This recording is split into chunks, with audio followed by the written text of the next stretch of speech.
ஓம் ஸ்ரீ குருப்யோ நமஹ. ஹரிஹி ஓம். பகவான் அருளால் நம்ம 13 சாப்டர் முடிச்சிருக்கோம்.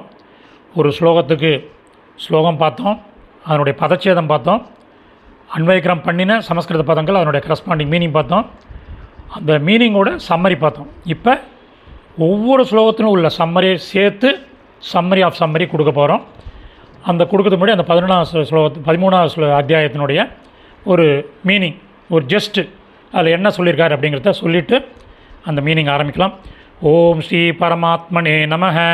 அத த்ரயோதசோத்தியாயः க்ஷேத்ரஜ விபாக யோகः.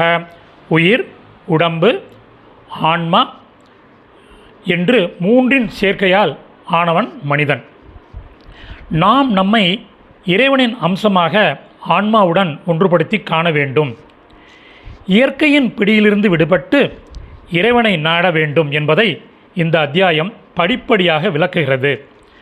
உடம்பையும் உயிரையும் வீடு, அதாவது க்ஷேத்திரம் என்றும், ஆன்மாவை அந்த வீட்டில் குடியிருப்பவனாக, அதாவது க்ஷேத்ரஜன் என்றும் ஸ்ரீ பகவான் இந்த அத்தியாயத்தில் உருவகப்படுத்தியுள்ளார்.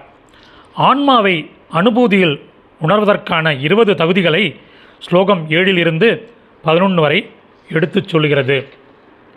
ஸ்ரீ பகவான் உவாச்ச. அர்ஜுனா, இந்த உடம்பு வீடு என்று கூறப்படுகிறது. இதை எவன் ஒருவன் அறிகிறானோ அவனை குடியிருப்பவன் என்று அதை அறிந்தவர்கள் கூறுகிறார்கள். அர்ஜுனா, என்னை எல்லா வீடுகளிலும் குடியிருப்பவனாக அறிந்து கொள்.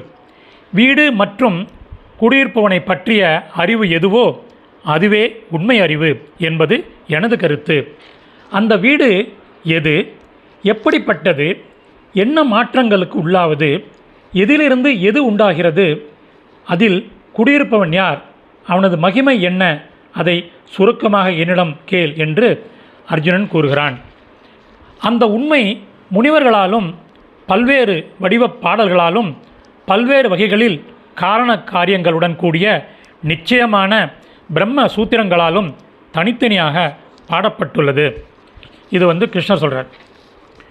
மகாபூதங்கள் 5, அகங்காரம், புத்தி, அவ்யக்தமும், 10 இந்திரியங்கள், கருவிகளின் பொருட்கள் முதலியவை பற்றி சொல்லப்பட்டுள்ளது. 10 இந்திரியங்கள், அறிவு இந்திரியங்கள் 5, மெய், வாய், கண், மூக்கு, செவி, செயற்கருவிகள் 5, இந்திரியங்கள் 5, கை, கால், வாய், குதம், குறி, மனம். அடுத்து அதுமாரி மகாபூதங்கள், பஞ்சபூதங்கள், நிலம், நீர், காற்று, நெருப்பு, ஆகாயம் முதலியவை.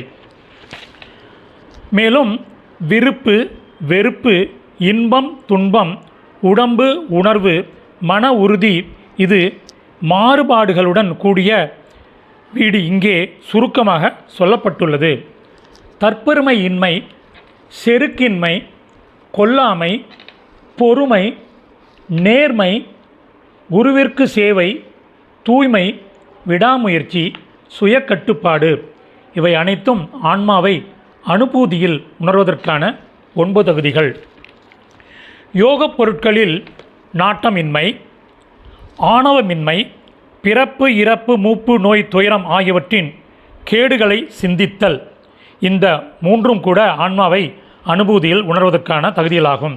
மேலும் பற்றின்மை, மகன், மனைவி, வீடு இவற்றின் மீது எனது என்ற எண்ணம் இல்லாதது, விரும்புவதோ விரும்பாததோ நடக்கும்போது எப்பொழுதும் மனம் சமநிலையில் இருப்பது, இந்த 3ம் ஆன்மாவை அனுபூதியில் உணர்வதற்கான தகுதிகளில் சேரும்.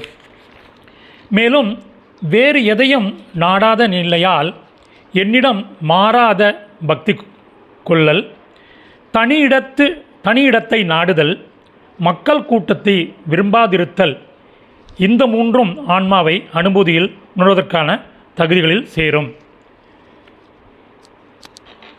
ஆன்ம உணர்வில் நிலை பெற்றிருத்தல், லட்சிய நாட்டம், இவை ஞானம் என்று சொல்லப்படுகிறது. எது இதற்கு வேறானதோ மாறுபடுகிறதோ அது அஞ்ஞானம் என்று சொல்லப்படுகிறது.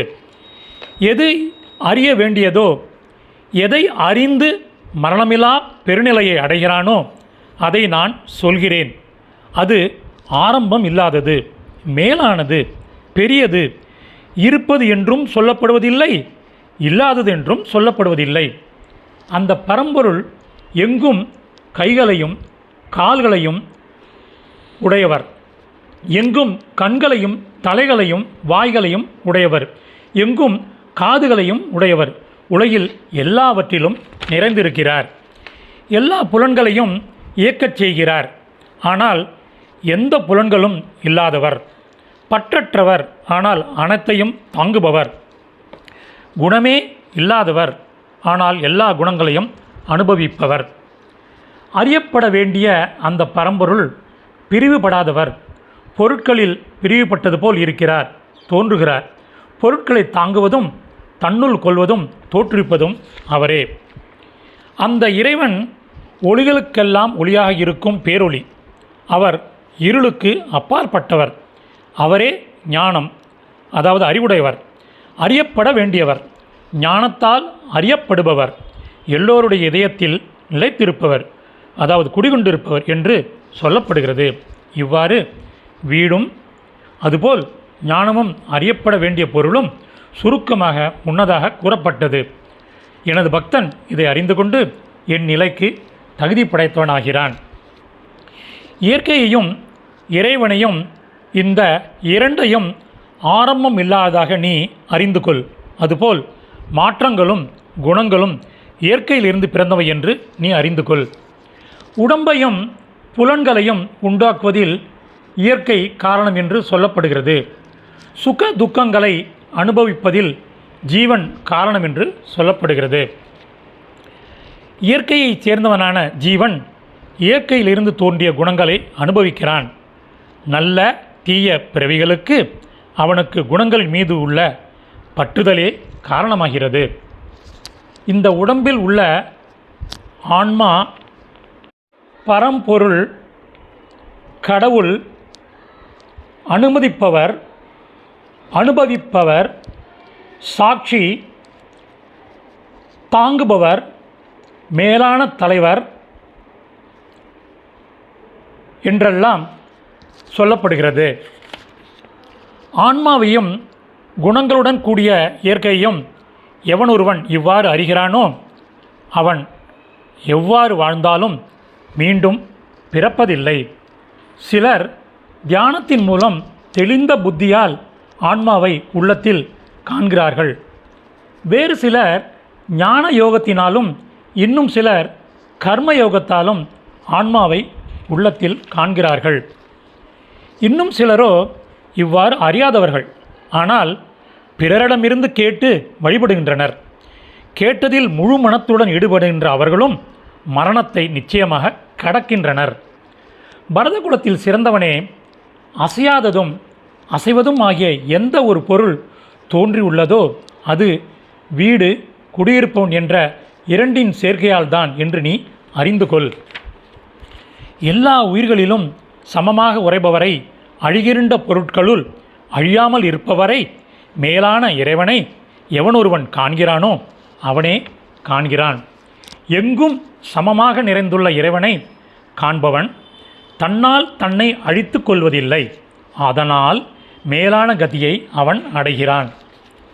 எல்லா செயல்களும் இயற்கையினாலேயே செய்யப்படுகின்றன. மேலும் இறைவன் தன் முனைப்பு அற்றவர் என்று எவனொருவன் காண்கிறானோ அவனே இறைவனை காண்கிறான். பல்வேறு உயிரினங்கள் ஒன்றில் இருப்பதையும் அந்த ஒன்றிலிருந்தே அவை அனைத்தும் விரிந்து வெளிப்படுவதையும் எப்பொழுது ஒருவன் காண்கிறானோ அப்போது அவன் இறைநிலையை அடைகிறான். குந்தியின் மகனே, ஆதி இல்லாததாலும் குணம் இல்லாததாலும் அழிவற்ற இறைவன் இந்த உடம்பில் இருந்தாலும் செயல்புரிவதில்லை, பற்றுக்கொள்வதும் இல்லை. எங்கும் பறந்துள்ள ஆகாயம் நுண்மை காரணமாக எப்படி எதனாலும் பாதிக்கப்படுவதில்லையோ அப்படியே உடம்பில் எங்கும் நிறைந்துள்ள ஆன்மாவும் பாதிக்கப்படுவதில்லை. அர்ஜுனா, இருக்கும் ஒரே சூரியன் இந்த உலகம் முழுவதையும் எப்படி ஒளிரச் செய்கிறானோ அப்படியே குடியிருப்பவனாகிய இறைவன் வீடு முழுவதையும், அதாவது உடம்பு, மனம், உயிர் அனைத்தையும் ஒளிரச் செய்கிறான், அதாவது இயக்கச் செய்கிறான். இவ்வாறு வீடு மற்றும் குடியிருப்பவனுக்கு இடையில் உள்ள வேறுபாட்டையும் மக்கள் இயற்கையிலிருந்து விடுதலை பெறுவதையும் ஆன்மீக அனுபூதியால் யார் அறிகிறார்களோ, அதாவது உணர்கிறார்களோ, அவர்கள் மேலான நிலையை அடைகிறார்கள். உபனிஷதமும் பிரம்ம வித்யையும் யோக சாஸ்திரமும் ஸ்ரீ கிருஷ்ணர் மற்றும் அர்ஜுனனிடையே நடந்த உரையாடலும் ஆகிய ஸ்ரீமத் பகவத்கீதையில் க்ஷேத்ரஜ்ஞ யுபாகம் என்ற தலைப்பு கொண்ட 13ஆம் அத்தியாயம் நிறைவு பெறுகிறது. தன்யவாதக. சமாப்தம். நான் பலமுறை உங்களுக்கு சொன்ன மாதிரி இந்த சம்மரியை நீங்கள் எப்பொழுதுமே டார்க் ரூமில் இருந்து கேளுங்கோ. அதாவது நிசப்தமாக இருக்கிற ரூமில் உள்ளே போயிட்டு லைட்லாம் அணைச்சிட்டு கண்ணை மூடிண்டு இந்த இந்த மீனிங்கை கேட்டேன்னா உங்களுக்கு அதனுடைய வைப்ரேஷன் நிறையா கிடைக்கும். தன்யவாதக.